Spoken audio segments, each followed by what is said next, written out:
There we go. It looks like we are probably going live. We'll just wait here for a minute and see it show up on the actual pages. Let's see here. It is, and there we go. We are in fact live. I'm going to pick this up on my own page and retweet. And anybody else that's watching, we've got Dr. Saifedean Ammous, author of the Bitcoin Standard, joined here for a conversation by me, Cory Klippsten, founder of Give Bitcoin, and the soon to be launched Save Bitcoin. We'll talk about that a little bit. This is the first time I'm talking about that with Saif Live, so I'm excited about that. And Saif, have you successfully retweeted this from your channel? I have, yes. Okay. Great. Well, let's get into it. You're looking well heading into the break here and heading into 2020. What's new? Thank you. You look great too. What's new with me is I'm finishing up my course. This is week 9 of the course, so we've got one more lecture and two more discussion seminars, and then the first course in my series of courses in economics, Principles of Economics, Economics 11. That will be concluded, and in a couple of months I'm going to offer the second course, and eventually, I hope to develop a whole suite of courses available on my website in economics for people to study. It's so cool. How has the reception been, and how would you contrast that with what you used to do? I think the reception generally has been good. People tend to like it. I still haven't asked for systematic feedback. I'm going to ask for feedback from the students when the course is over. But what I've heard so far seems to be positive. As far as I can tell, my own feedback on it, I think this is infinitely better than the alternative of teaching in fiat universities, as I like to call them, which was what I used to do full-time up until very recently. And the idea, I think, ultimately comes down to the fact that, the internet just removes so many intermediaries and so many layers of inefficiency that are leftovers from a much earlier age of technological capabilities that necessitated that people had to get together in one building that had a big library and had a giant administration that made sure everything was running smoothly. This kind of model made sense a long time ago, but given that pretty much all information is out there online and people can access it and people can communicate quite quickly, I'm not, obviously there's something nice to the university model, but given the massive efficiency afforded through the dissemination of knowledge via the internet, the ability to teach online is infinitely more powerful. The reach is much higher, and I think the best thing about it is that it allows me to find the students from all over the world who are the most interested in taking the course. Whereas in university, you're stuck with a lot of students that are doing it because they need the qualification. In fact, the vast majority of students in any given university class are only there because they need a degree, not because they're interested in learning. They're there for the grade. They're there to pass and get the right GPA. And it's not an enjoyable thing to be doing, to be putting people through this kind of intellectual jumping through hoops all the time. I'd much rather be discussing intellectual things, and I'd much rather be teaching, and that's what teaching online allows me. So I'm enjoying it quite a bit. That's great. Yeah, I definitely take that point about being able to reach the whole globe. I have 2 friends that took your first course, and one works for a fund in New York, so you would kind of expect that, and the other one works in a family manufacturing business in Izmir, Turkey. Yeah.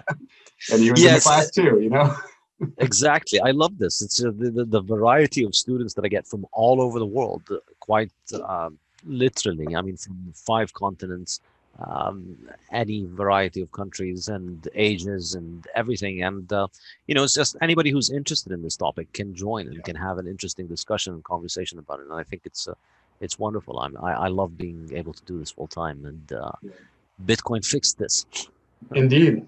Yeah, definitely opened up the aperture for you in your career. It's very exciting. So I have a topic that's a bit of a surprise topic for you, but I think you'll be very Uh-huh. comfortable in it. And I really just wanted to talk about the intersection of the work of Nassim Taleb and just his thinking. And I know you guys are acquaintances and maybe friends, and it's just been fascinating for me to watch him sort of be adopted as kind of the Bitcoin philosopher in a lot of ways, because it just matches up so nicely. Can we just talk about kind of high level, like where you see the intersections and Yes. where it's You know, I relevant? think recently it occurred to me that this was basically like a giant open goal that I missed with my book. It's like, you know, in soccer where the center forward is through on goal and he's beaten the keeper and you just have to roll it into an open net. And I Mhm. missed it. And I think it's pretty obvious. And I don't think anybody has made this point, but really Bitcoin is an excellent example of what Taleb calls a black swan. And Mhm. given that he wrote the intro to my book, you know, I should probably have brought that up at some point during the book, but it just did not occur to me while I was writing, and it only occurred to me afterwards. But if you remember his definition of the black swan, he says, you know, it's something that is unexpected before it happened, Yeah. completely unforeseeable, and then it feels inevitable after it has happened, and then it effectively it changes everything, and it's completely it redefines what was possible, and people have to rewrite the textbooks after they see the first black swan. And I think that's exactly what Bitcoin does, because it's the first form of digitally native money, and it's the first form of money that's strictly scarce, and it's the first form of money that's completely outside the control of government, that doesn't need government to operate, and you know, seems to fly in the face of the you know, the notions of all the traditional ideas in macroeconomics. I think Bitcoin has to force a rethink of these.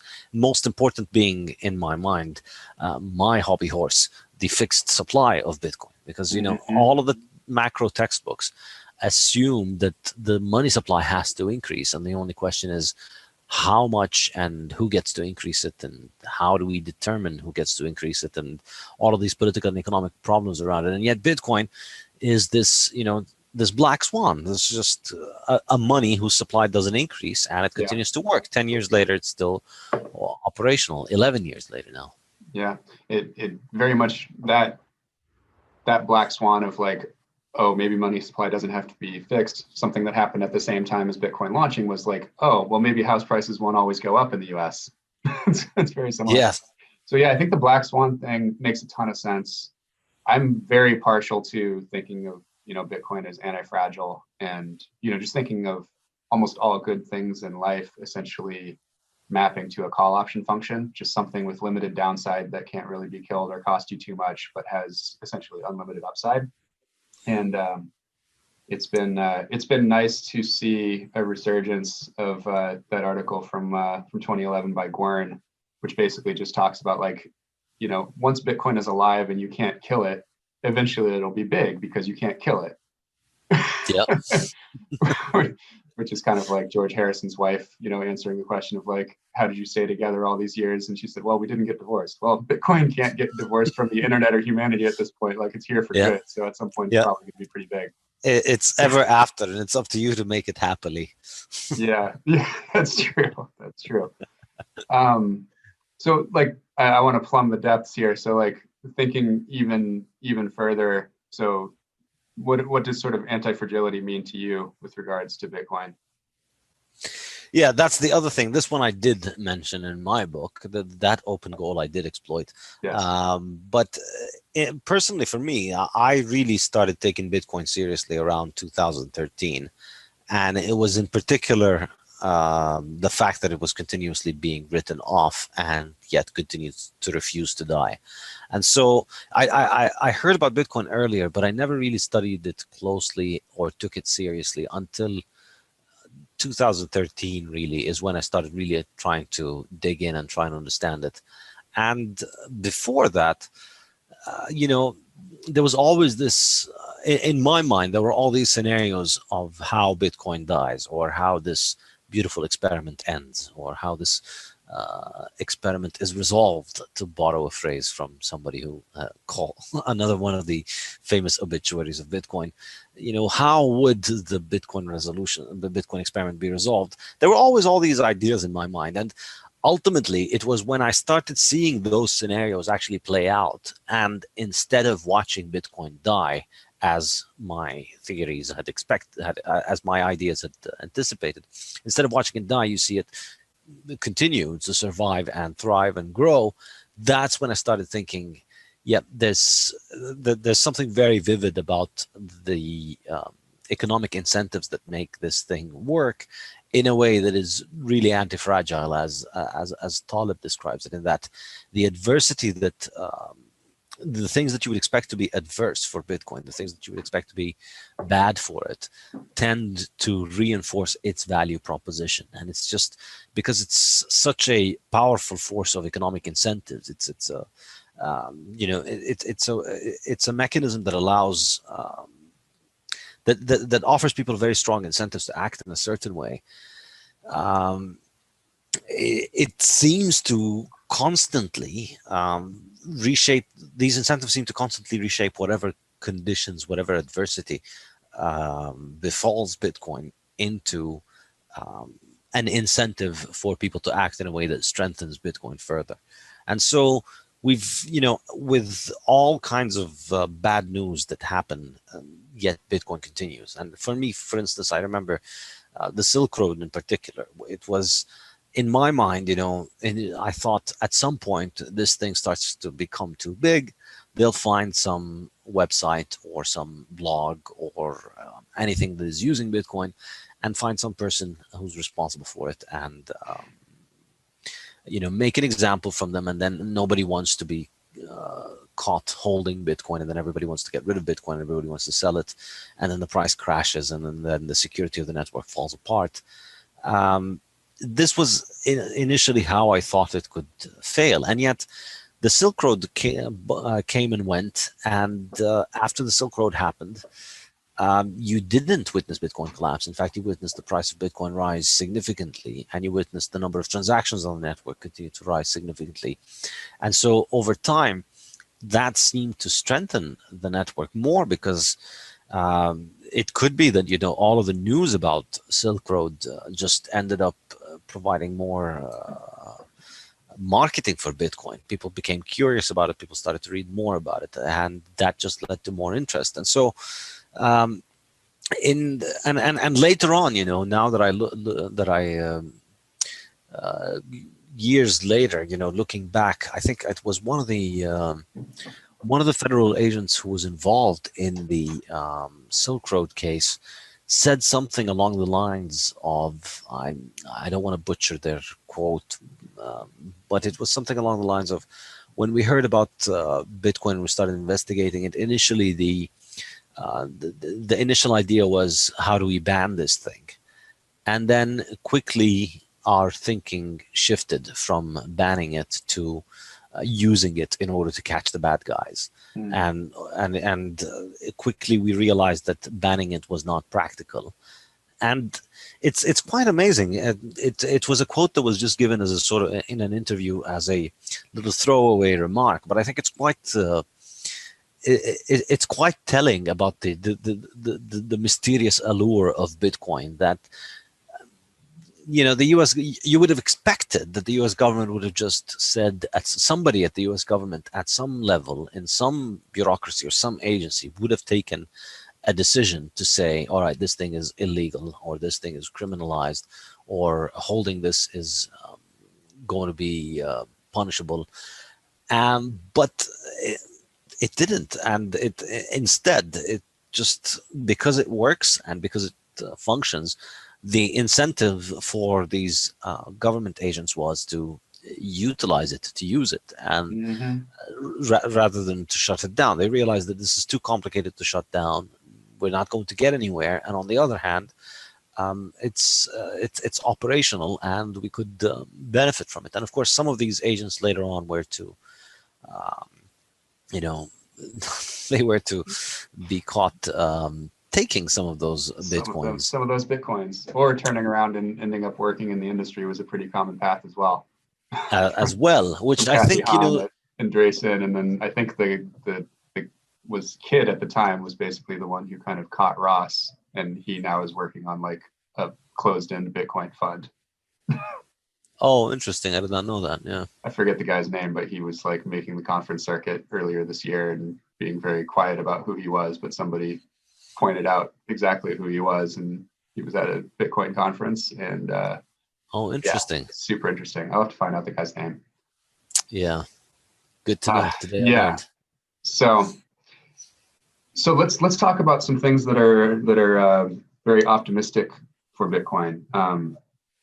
So one thing that seems to be catching fire a lot right now is an explosion in North American Bitcoin mining projects. So just kind of like thinking about the U.S. and Canada, and some of these big raises for like Layer 1 and for Crusoe, and kind of the fast rise of upstream data and them being more public about what they're doing. I'm an advisor to Riot Blockchain, which is making a lot of investments. It's a NASDAQ public company.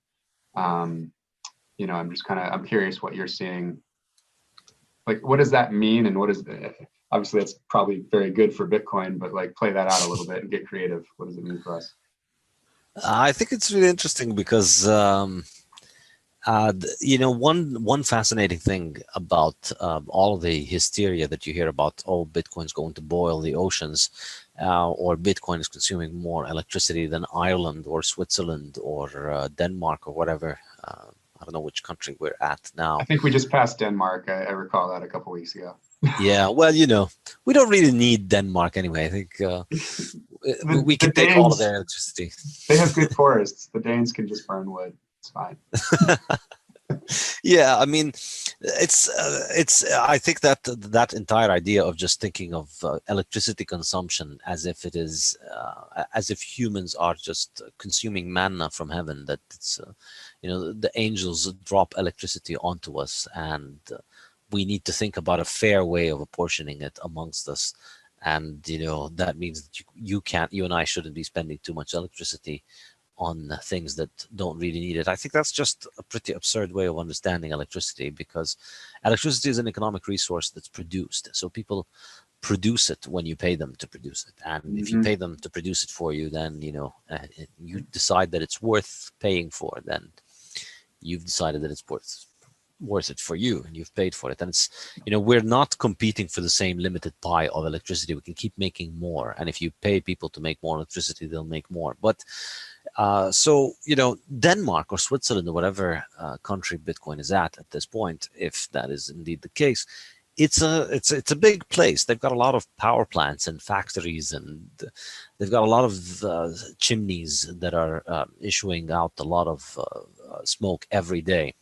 And yet we don't quite see the same thing for Bitcoin. Like when you see all of these mainstream articles, hysterical breakdowns about Bitcoin's energy consumption, they don't show you pictures of Bitcoin miners that are, with giant smokestacks issuing tons of dirty soot into the atmosphere of some idyllic countryside.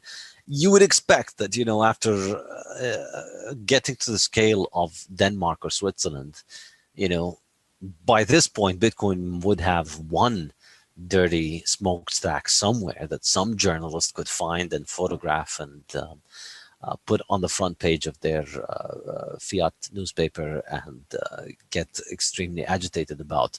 And yet we don't. You look at all the pictures that are given for Bitcoin mining, it's always sterile pictures of servers. But there's no smokestack, there's no giant power plants. And it's curious, where are all of these power plants that are boiling the oceans on behalf of Bitcoin?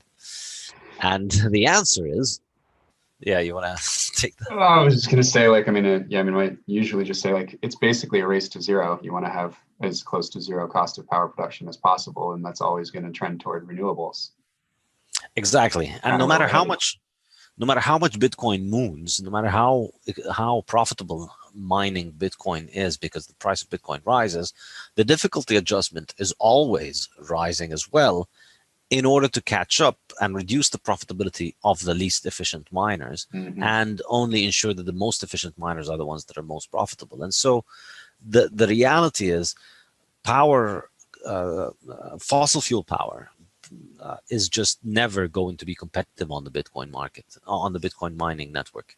It's just not going to work as a way of mining Bitcoin, because the key advantage that fossil fuels have is that they're very easy to transport. And so you can move them around. You can put them on a truck or in a pipeline or on a train, and you can move them much easier than other sources. Or, there are sources that can't be moved, like hydroelectric power and so on. And so the things that can be moved are being bid for by all kinds of uses. So all industry and residential and commercial demand for electricity is always out there bidding for fossil fuel electricity. It's always out there bidding for the next marginal barrel of oil that goes into generating goes into generating electricity. And so that electricity is always going to have high demand, and it's never going to be able to it's not going to be sold at a price that is as close to, that is competitive with the electricity that is immobile, or the electricity that you can't just move to the cities. And so whenever you have sources of electricity that are isolated, these sources have a low opportunity cost because it's very hard to utilize them. Yeah. And so there's very little demand for them. Few people are bidding for them. And so when the isolated electricity is mining on the same Bitcoin network as the electricity that's produced from a fossil fuel power plant next to a major city, there is no way that the two rates would be competitive. Next to a city, you'd be lucky to get 10 cents per kilowatt hour of electricity, or maybe it's even higher.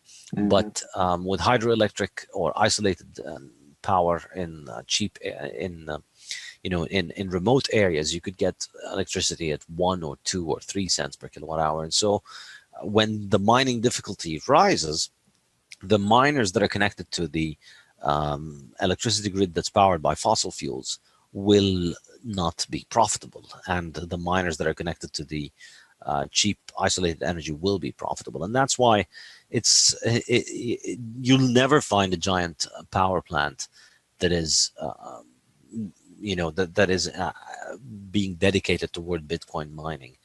Only perhaps in examples where people have overbuilt capacity for a power plant, and the power plant has spare capacity, potentially you could see it going for Bitcoin. But even then, you could find probably other uses.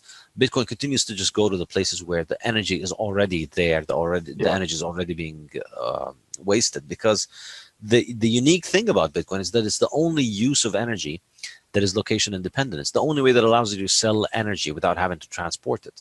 So you could build a dam on a river somewhere completely isolated from the rest of the world, but with a satellite connection, you can sell all of the energy that is available from that dam without having to move the energy itself. You use the energy on site to mine Bitcoin, and you send the hashes through the satellite network to the connection, and that's how you basically sell that energy. And so there's no way that regular power is going to compete with isolated power for that. And that's why all of these journalists have to just continue to resort to their flowery rhetoric to scare us from Bitcoin boiling the oceans. They're not going to have decent pictures to go with the scare stories. Yeah, I'll give you my favorite argument ender now is, and I don't know how he calculated this, but Stephen from Upstream Data basically calculated that there's just looking at the leaking methane gas from natural gas and oil rigs around the world. So the stuff that's just leaking into the air that's not capped and burnt off with a flare stack is enough to run 150 Bitcoin networks of the current size. Oh, wow. Yeah, I had not seen that one, but yeah. So that's the opportunity that they're chasing and that Crusoe is chasing with Chase Lock. Yeah, which totally makes and sense. And I think, in the long run, the impact of just all of this infrastructure being developed around all of these cheap energy sources is going to be enormous. It's amazing, the infrastructure that people like Steve at Upstream Data are building in terms of just having ready-made, mass-produced equipment for the utilization of energy in remote areas is, I think, going to lead to enormously positive impacts for these areas over time. Yeah. This will be the first step in developing that area. Initially, it starts off as being a Bitcoin mine, but then, once you've already financed that and you've got a large area, you could expand the power plant, and you could start building commercial or residential or industrial facilities. And um, yeah, the future's Yeah. bright. The future is orange. Yeah, it is. So amazing segue. That's literally basically how I was going to tee up the next section. So, okay, so assuming that we want to bring about this bright orange future, both with more certainty and without delay, so just bringing about sort of a Bitcoinization as soon as possible. What are kind of the primary things that people can be working on when you think of like companies and humans and just in general Bitcoiners can be working on pushing and promoting to make Bitcoin happen with a greater degree of certainty and make it happen sooner? Well, have you heard of Give Bitcoin? Yeah, I mean, I obviously have my own answers, and I think Yeah. it splits a few different ways, and we can talk about how I think about that and where we fit. But I'm just curious, blue sky, how do you think about it? To be honest, honestly, as an economist, I like to always keep my economist hat on when dealing with Bitcoin. I prefer to be dealing with Bitcoin from the perspective of somebody who's studying it. I'm just terrible salesperson in general, and I don't. Well, your I book don't. does a lot of selling, or at least people leverage it as a Bitcoin sales tool. So that's Yeah, not true. but I mean, others can leverage it better than I can. The book, the the book isn't out there telling people why they should buy Bitcoin, and I think that's probably why it's it works better, because it just explains it and then leaves it up to people to make their own choices. And I think that's I prefer that thing, because honestly, the way that I see it is that if Bitcoin needed me uh, to evangelize for it, then then probably Bitcoin has got problems.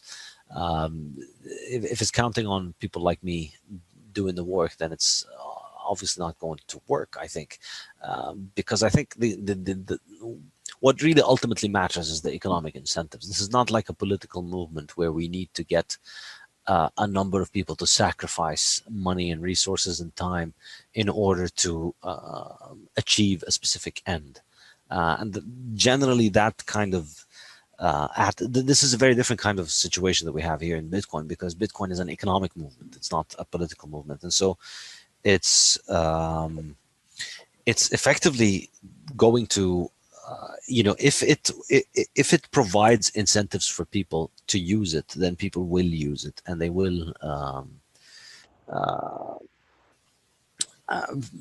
they will benefit from it. And if they benefit from it, they will continue to use it and will continue to grow. And ultimately, this is how Bitcoin has grown in the last 10 years. It doesn't have a marketing team. It doesn't have um, it doesn't have people who are doing that. And so I think for me, I think I enjoy the fact that we can just study Bitcoin, look at it, read about it, and discuss it. And I don't like to get into the discussions of trying to convince people to buy and sell. I think, to convince people to get on board, to convince people to buy.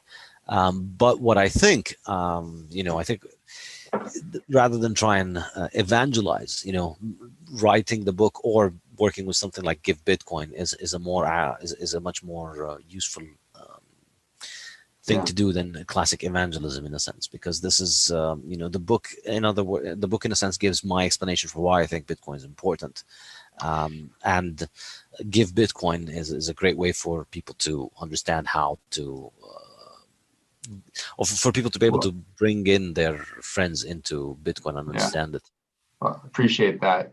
I'm going to chime in and think about this in terms of like, you often see people that may not quite understand this particular aspect tweet things like money is a shared belief. Yeah. And then, Bitcoiners that have kind of understood, like, once you actually understand it, money's more like a shared recognition, and money has characteristics, and Bitcoin has the best characteristics. And so we recognize by educating ourselves or having other people, assist with our education, that Bitcoin is the best money. And then that education and that understanding, like any asset, once you understand it, you can make a decision on whether you want to allocate resources toward it. And so I don't actually know if you are aware that Jan Pritzker has joined us as CTO of the company. Nice. So author of Inventing Bitcoin, a friend of yours, I believe, and CTO of Reverb.com, which sold earlier this year for a hefty chunk. So it's awesome having him on board. And we were talking about, like, are we marketing Bitcoin? Are we selling Bitcoin? Are we educating about Bitcoin? And he just put his foot down. He's like, we're an education company that has like Bitcoin available for sale.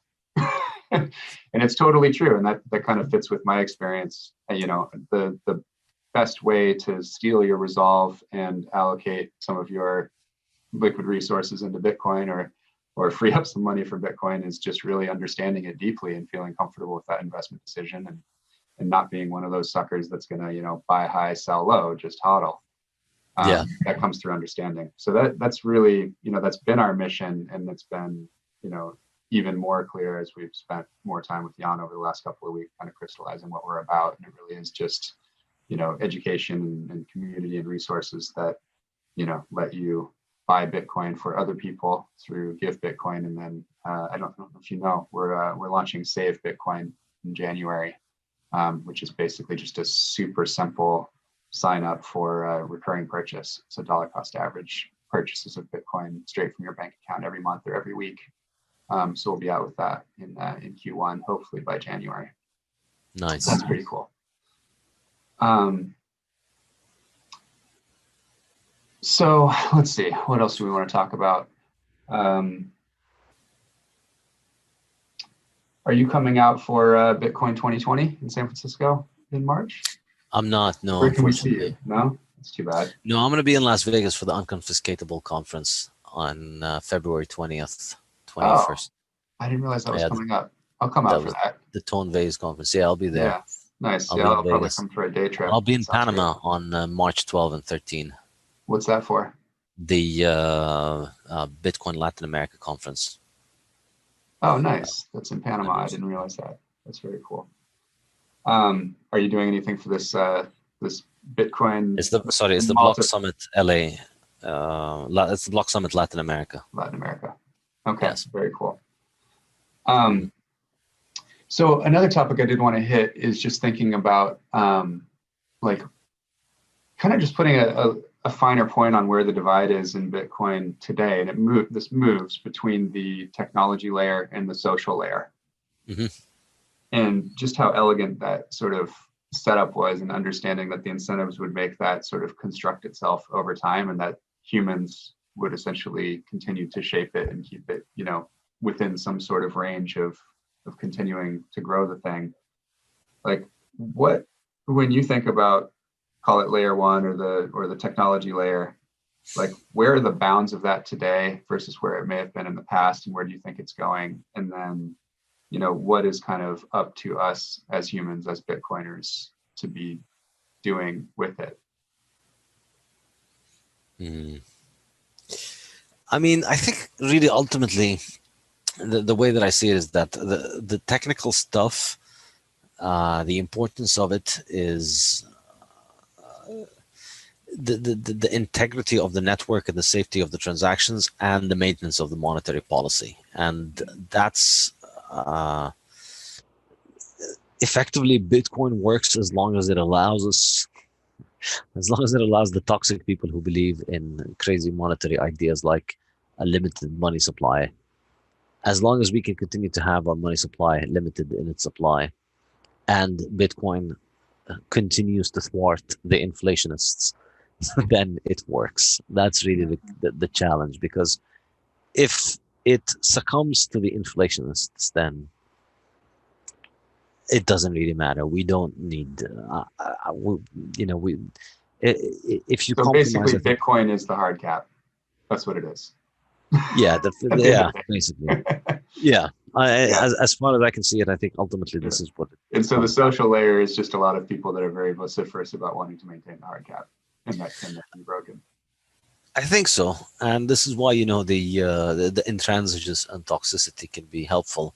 Yeah, Although I think I think it's rather I think people are intransigent and toxic online just because the reality is that those nodes are not going to ever be able to coordinate a move away from this inflation schedule. It's just not a coordination problem that is solvable, and that's why the people who don't want it to be solved can be very flagrantly in your face about the fact that it isn't going to get solved. And I think it can be a little probably confused to attribute the intransigence of the code to the intransigence of the Bitcoiners. I think it's the other way, probably the other way around. I think it's just Nakamoto said it himself that, this system likely, once the characteristics of it have been set in place, it's likely very hard to change. And I think that's just the nature of a kind of truly distributed system without a central command yeah, point. And that just means that people can get to be intransigent and yeah. be happy about it. So it's funny that you mentioned that was literally the next topic I wanted to hit, which is the idea of the intransigent minority, which was definitely popularized in the Sims books, but I think you've spoken about it quite a bit as well. And I think about it in terms of, so we know that Bitcoin can't be stopped or killed globally, but on a country by country level, governments can still create a lot of problems. Like it's very difficult to do anything with Bitcoin right now in certain countries like India. And so one of the things that I've been thinking about is if the intransigent minority that essentially flips a society is usually around like 3 to 4%. And, so a great example here is, meat in London. As soon as the population of halal meat eaters in London hit like 4%, all of the meat basically in all the restaurants flip to halal because a halal eater will not eat non-halal meat. Similarly, in the U.S., if you actually know what the kosher symbol looks like, because we're 6% Jewish in this country and they eat kosher, like almost every food product in the U.S. is kosher because non-kosher eaters don't care. So Yeah. thinking about that sort of threshold of like 3 or 4%, I stopped saying massive adoption or mass adoption and just started saying critical adoption and thinking about critical adoption within each individual country, not for the sake of Bitcoin, because Bitcoin is anti-fragile. It's the honey badger, like it just can't be stopped on a global basis. And it's more for individual Bitcoiners who don't want to have to move or are working in or around Bitcoin or on top of Bitcoin and don't want to get shut down. Like, how can you think about what your target is and what your goal is? So I just think about it in terms of the US, like if we have, 320 million people and, you think about like, probably average 2 people per household, that's like 160 million households and you need like one hardcore Bitcoiner per household, so what's 3 or 4% of that?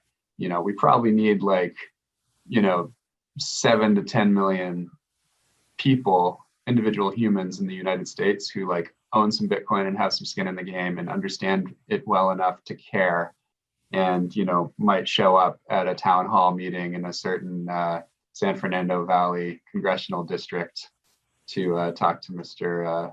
Sherman and be a little noisy about Bitcoin if they need to. So that's kind of the goal of what we're doing, obviously, with Give Bitcoin is kind of scaled evangelism platform and making, we're trying to, our goal is 21 million new Bitcoiners defined as owning at least $100 worth of Bitcoin. Today, globally, there's about 7 million people across the entire world that own $100 or more of Bitcoin. It's not a lot, 0.1%. So buy $100 of Bitcoin and immediately you're in the 99.9th percentile of Bitcoin wealth, which is pretty sick. Yeah. But yeah, I mean, that's kind of, you talk about like what our goal is. It is to speed the US in particular toward critical adoption. And I wonder if that's a helpful framework for people working in their own countries around the world, just trying to secure a Bitcoin future for themselves. We know Bitcoin's going to be fine one way or another. It's built that way. But if you want to help in your own country, like what's the target? Yeah, agreed. All right. Well, hey, I guess it's solved then.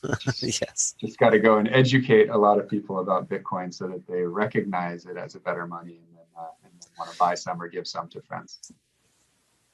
Yeah. I mean, I think it's just it's yeah.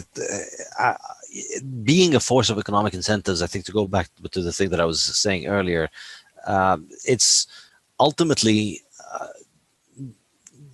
the way I like to say it is that, Bitcoin doesn't need anybody to be a martyr. A lot of people have a martyr complex, and they want to go out of their way, inconvenience their life, and they want others to inconvenience their life, to sacrifice in order to make Bitcoin happen.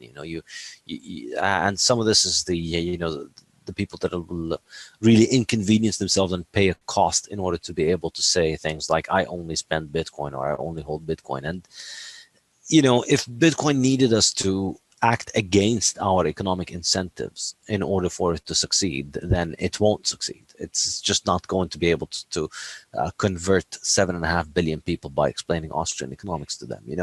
It's not going to happen. If you could do that, we'd have done that with gold. The gold bugs would have succeeded a long time ago.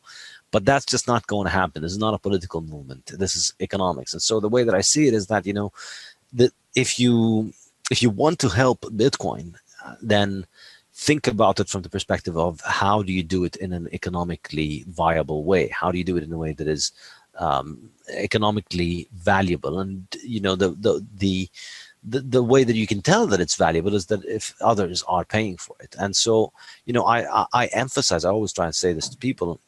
And I don't write my book as Bitcoin evangelism. I don't care if people buy Bitcoin. I write my book because, for me, the point of writing this book is that it's a good career move for me. Ultimately, I am an economist and I write about things, and Bitcoin was a thing that I could write well about. And because because people will read my book, because people like it, that's ultimately what I do. And I think, if you're able to contribute in a way that is economically viable and that people value, that means that you're able to help Bitcoin in a sense, because you're providing something that allows people to understand Bitcoin, or to be able to access Bitcoin better. You're providing a service for people that are, whether it's a hardware wallet or software wallets, or all of the different other kind of Bitcoin services. If you're able to make money in the Bitcoin economy, then you're helping Bitcoin, and you're able to provide a service. And I think this is why I like something like Give Bitcoin, because it's a business that is providing a valuable service, and that's ultimately what I think is going to be the key. This might not be the most critical problem Bitcoin faces, might not be worth whipping this horse so much today, but I think it's, if Bitcoin is not really a political movement. Bitcoin is an economic phenomena, and ultimately, it's going to succeed if its economic incentives continue to work in the way that they do. Yeah, very cool. Well, good. We're coming up on close to an hour, so I think that's probably good. Let you go on about your day and pay attention to some students. Awesome, thank you. Yeah, so Safe. I'm glad to hear you'll be in Vegas. That's very close to me. I'll come in February. Sounds awesome. So thanks for joining us today, and I'll see you soon. Thank you so much for having me, Cory. Always a pleasure. Take care. Yeah, thanks. Bye-bye.